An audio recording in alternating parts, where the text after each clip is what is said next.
कौमारभृत में सिलेबस का point number 2 करते हैं। पॉइंट नंबर 1 हम लोगों ने देख लिया, वहाँ सिर्फ एक क्वेश्चन इम्पोर्टेंट था।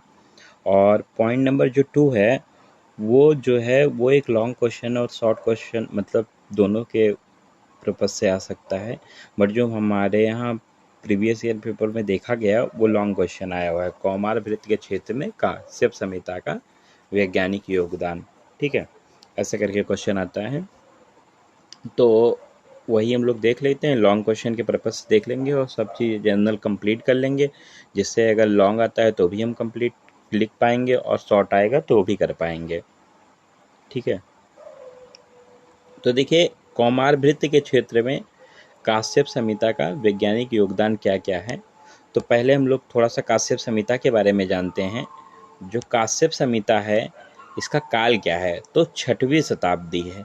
कैसे आपको याद रहेगा, तो ऐसे याद रखिए काश्यप, तो काश्यप को काच्छप बोलिए, तो छा आया ना, छा से 6वीं शताब्दी, काश्यप काच्छप, तो आपको ये ध्यान रहेगा। अब देखो नाम से ही पता चल रहा है कि काश्यप संहिता है, तो काश्यप संहिता है तो इसके उपदेष्टा कौन होंगे, उपदेश देने वाले कौन होंगे, काश्यप ही रहे होंगे। तो काश्यप थे तो मरीच काश्यप बोला गया है, इन्हीं को वृद्ध काश्यप बोला गया है और नॉर्मली इनको काश्यप भी बोलते हैं। तो आप ये जान लीजिए ये जो काश्यप संहिता है इसमें काश्यप के लिए क्या क्या शब्द का उपयोग किया गया है। तो देखिए काश्यप संहिता में काश्यप के लिए क्या क्या कहा गया है, इन्हीं को वृद्ध काश्यप कहा गया है, इन्हीं को मरीच काश्यप कहा गया है, इन्हीं को स्थविर कहा गया है, इन्हीं को विशक वर्ग कहा गया है। ठीक है, अब देखिए उपदेश जब कोई दे रहा होता है तो उसको कोई ग्रंथ में लिख रहा होता है उस उपदेश को, तो उसी को रचनाकार या तंत्रकर्ता कहा गया है। और वो लिखने वाले कौन थे, वो थे वृद्ध जीवक।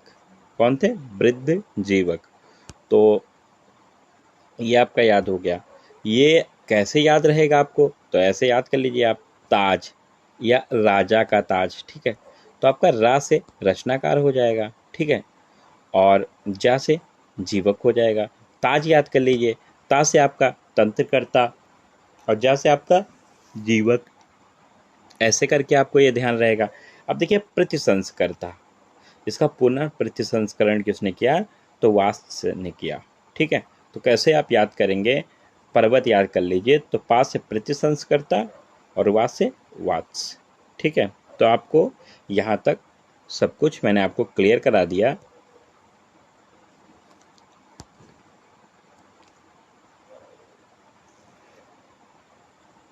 अब देखिए जो वृद्ध जीवक तंत्र है, ठीक है, संप्राप्ति काश्यप संहिता के नाम से प्रसिद्ध है।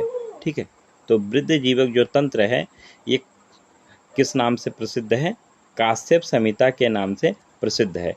इस प्रकार काश्यप संहिता को ही वृद्ध जीवक तंत्र भी कहा जाता है। ठीक है,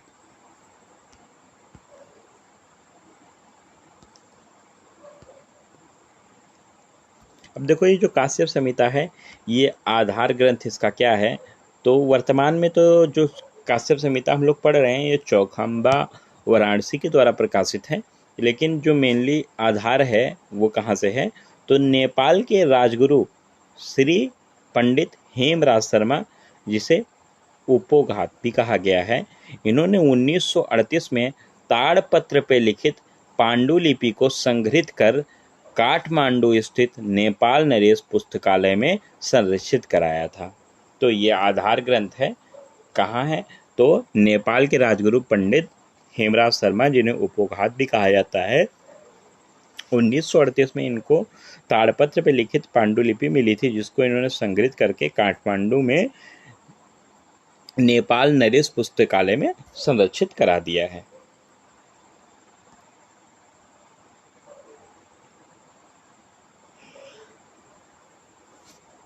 अब देखिए हर बुक में अलग अलग स्थान होते हैं, बहुत सारे चैप्टर्स होते हैं, इस प्रकार काश्यप संहिता में भी है।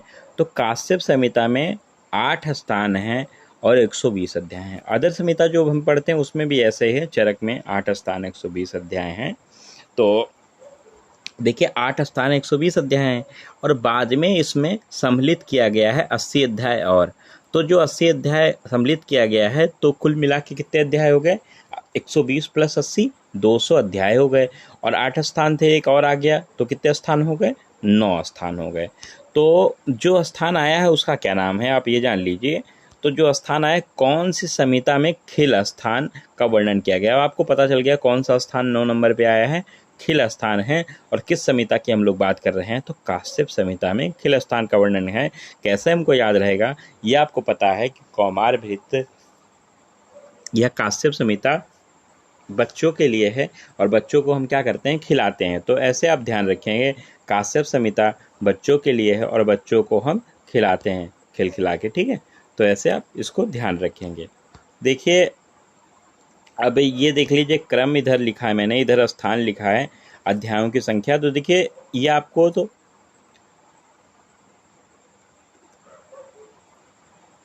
याद है कि सूत्र होता है, फिर निदान, फिर विमान, फिर शरीर, फिर इंद्रिया, फिर चिकित्सा, फिर सिद्धि, फिर कल्प, ठीक है। 8 स्थान। और जो ऐड हुआ है वो क्या है? खिल स्थान। इधर वाला भी चरक का मैक्सिमम लोगों को याद होता है। देखिए 30 होता है, 8 होता है, 8 होता है, 8 होता है, यहाँ तक तो कोई दिक्कत नहीं आती। फिर देखिए ये क्या कहते हैं, ये इंद्रिया जो है और जो सिद्धि है ये कल्प है। ये चरक में 12 12 12 है। तो बस यहाँ से डिफरेंस आया, एक यहाँ क्या आया? 8 हो गया है। बाकी आपको पता है खिल स्थान में कितने चैप्टर आए? 80 आए। तो टोटल चैप्टर कितने हो जाते हैं? 200। तो आपको ये भी क्लियर है। अब देखिए काश्यप संहिता बात कर रहे हैं तो इसमें आयुर्वेद का अवतरण बात कर लेते हैं। तो इसमें देखिए आयुर्वेद का जो अवतरण है, काश्यप संहिता में आयुर्वेद का अवतरण कहाँ बताया गया? सभी संहिताओं में तो आयुर्वेद का अवतरण सूत्र स्थान में बताया गया है, बट काश्यप संहिता एक ऐसी संहिता है जिसमें आयुर्वेद का अवतरण विमान स्थान में बताया गया है। कहाँ बताया गया है? विमान स्थान में। तो देखिए इसका आयुर्वेद अवतरण कैसे है आप इजिली याद कर सकते हैं। आप देखिए ऐसे ध्यान रखेंगे आप। देखिए ब्रह्मा से दक्ष प्रजापति, फिर अश्वनी कुमार, फिर इंद्र, इंद्र के 4 शिष्य काश्यप, वशिष्ठ, आत्रि, भृगु, और फिर काश्यप से जीवक, फिर वृद्ध जीवक, फिर अनायास नामक का यक्ष और वास, ठीक है। कैसे आप ध्यान रखेंगे? तो ये ऐसे ध्यान रखिए, बड़ा इक्का जब आवा, आपत्ति खेल रहे थे तो उसमें बड़ा इक्का जब आवा, तो आप इसको डिकोड कर लीजिए। बी से ब्रह्मा, डी से दक्ष प्रजापति, ए से अश्वनी कुमार, इक्का तो ई से इंद्र, का से काश्यप, जब जा से जीवक, वा से वृद्ध जीवक, और आ से अनायास नामक का यक्ष, और वा से वात्स्य। तो आपको आयुर्वेद अवतरण भी क्लियर हो गया, कहाँ वर्णन किया गया ये भी क्लियर हो गया, विमान स्थान में।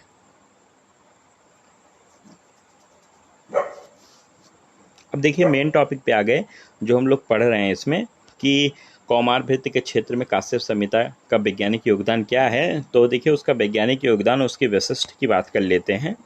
तो देखिए काश्यप संहिता का मुख्य प्रतिपाद्य विषय जो है कौमारभृत्य है, ठीक है। तो काश्यप संहिता एक मात्र ग्रंथ है जिसमें कौमारभृत्य विषयों का विस्तृत वर्णन किया गया है, ठीक है।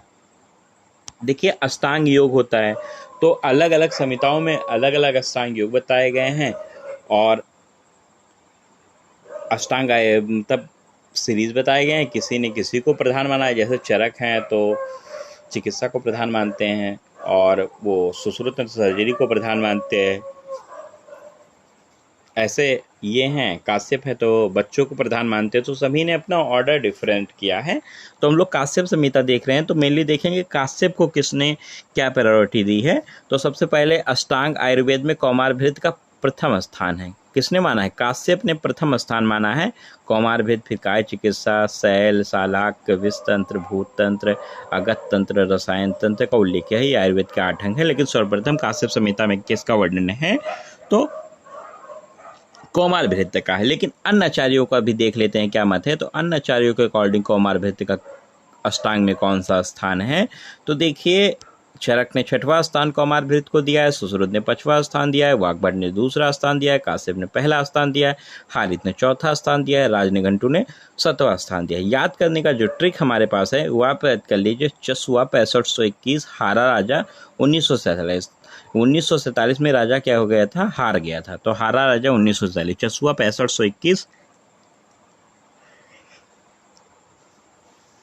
हारा राजा 1947। तो देखिए देखो, चा से 6521, चा से 6 मतलब 6वां स्थान, सु से सुश्रुत 5वां स्थान, वा से वाग्भट 1ला स्थान, और पहला वो 2रा स्थान, और काश्यप का 1ला स्थान है। देखो हारा राजा, तो हा से हारित, हारित का 4th स्थान, और राजा, राजा से राजनिघंटु कौन सा स्थान, 7th स्थान। तो आप ऐसे करके इसको ध्यान रखेंगे। अब देखिए सबसे बढ़िया बात यहाँ लिखा है, काश्यप में अष्टांग आयुर्वेद जो है उसमें वाजीकरण का वर्णन नहीं मिलता है। भैया वाजीकरण औषधियों का क्या उपयोग है, बच्चों के लिए कोई काम का नहीं है, इसलिए वर्णन नहीं है। परंतु यहाँ पे अष्टांग में विष तंत्र और अगत तंत्र का वर्णन अलग अलग कर दिया है। तो वह क्यों किया, कैसे किया, गलती से हुआ ये नहीं पता, लेकिन बस हो गया है। अब देखिए कुछ और बातें जानते हैं, जैसे कि अम्ल पित्त है, तो अम्ल पित्त का प्रथमता वर्णन किसने किया है, काश्यप ने किया है। किस नाम से, सुक्तक नाम से, ठीक है, काश्यप ने चतुष्पाद में रोगी को क्या माना है, श्रेष्ठ माना है, और चिकित्सा का मूल किसको माना है, वैद्य को माना है। लेकिन अब देखिए चरक और सुश्रुत ने किसको माना है श्रेष्ठ, तो वैद्य को श्रेष्ठ माना है। भेल ने किसको श्रेष्ठ माना है, तो औषधि को श्रेष्ठ माना है। काश्यप ने किसको श्रेष्ठ माना है, रोगी को श्रेष्ठ माना है, ठीक है। अब देखिए सर्वप्रथम अरिकीलक, तो अरिकीलक एक रोग है जिसका सर्वप्रथम वर्णन किसने दिया है, काश्यप संहिता में किया गया है। और क्षार सूत्र जो होता है, क्षार सूत्र का प्रयोग सर्वप्रथम काश्यप ने अरिकीलक में ही प्रयोग किया है। जबकि चरक का भी आप जान लीजिए, यहाँ सुश्रुत का भी जान लीजिए, तो सुश्रुत ने क्षार सूत्र का प्रयोग सर्वप्रथम भगंदर में किया है, नहीं, चरक ने सर्वप्रथम क्षार सूत्र का प्रयोग भगंदर में किया है, जबकि सुश्रुत ने क्षार सूत्र का प्रयोग या वर्णन सर्वप्रथम कहाँ किया है, तो भगंदर में किया है, अर्श में किया है, और नाड़ी वर्ण में किया है, ठीक है। तो यहाँ हमने बस इतना से ध्यान दिया। अरिकीलक की बात आए तो काश्यप ने दिया है और सर्वप्रथम क्षार सूत्र का प्रयोग भी किया है। चरक की बात आए तो चरक ने क्या किया है, तो भगंदर में सर्वप्रथम प्रयोग किया है। अगर बात आए सुश्रुत की, सुश्रुत ने क्षार सूत्र को क्या किया है, बैन किया है। तो बी फॉर भगंदर, ए फॉर अर्श, एन फॉर नाड़ी वर्ण। तो ऐसे आपको ये ध्यान रहेगा। अब देखिए गर्भणी के लिए अंतर्वर्तनी शब्द का प्रयोग किया है, किसने किया है, काश्यप ने। त्रिदोष को त्रिस्थूण माना है, किसने माना है, काश्यप ने माना है। अब देखिए काश्यप संहिता की कुछ मौलिक देन, जैसे कि लेहन कर्म, लेहन कर्म मतलब स्वर्णप्राशन, फक्र रोग चिकित्सा, ठीक है। इसमें त्रिचक्र फक्र रथ का निर्दिष्ट किसने किया है, काश्यप ने किया है। जात हारणी विवेचन 35 प्रकार की होता है, किसने बताया, काश्यप ने बताया। फल प्राशन संस्कार 6वें मास में करना बताया है, काश्यप ने। धूप कल्प किसने बताया, काश्यप ने बताया। ये सब काश्यप की मौलिक देन है। बालगिरह की बात की जाए तो बालगिरह का 10 माना है। चूड़ और अभिसो 2 नवीन कल्पनाएं मिलाकर 5 विध कसाई कल्पना होती हैं, 2 और एक्स्ट्रा आई, तो सप्तविध कसाई कल्पना किसकी मौलिक देन है, तो काश्यप की मौलिक देन है। चरक ने 5 विध कसाई कल्पना माना है, सुश्रुत ने 6 विध कसाई कल्पना माना है, जबकि काश्यप ने सप्तविध कसाई कल्पना माना है। 64 प्रकार के सुतिका के या दुष्प्रजाता के रोग होते हैं, जो काश्यप संहिता की मौलिक देन है, ये 64 प्रकार के रोग, ठीक है। दंत जन्म और व्याधि का वर्णन भी काश्यप संहिता की मौलिक देन है। आयुर्वेद को पंचम वेद माना है, किसने माना है, काश्यप ने माना है। और कहाँ पे माना है, तो विमान स्थान में, ठीक है। रक्त गुल्म और गर्भ में सर्वप्रथम किसने डिफरेंस बताया है, रक्त गुल्म और गर्भ में सर्वप्रथम अंतर किसने बताया है, तो काश्यप ने बताया है।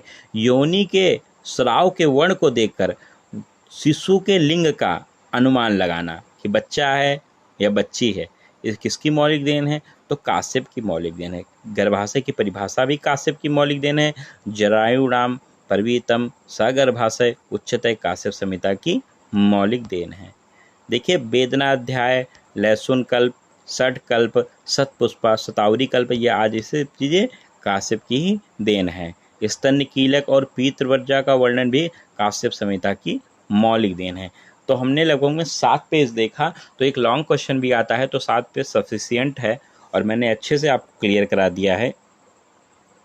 ठीक है, तो अब आप आराम से पढ़ लीजिएगा। एक बार में आपको अगर समझ में आ जाता है तो अच्छी बात है, अगर नहीं आता है तो आप दोबारा भी देख लीजिएगा, क्लियर हो जाएगा।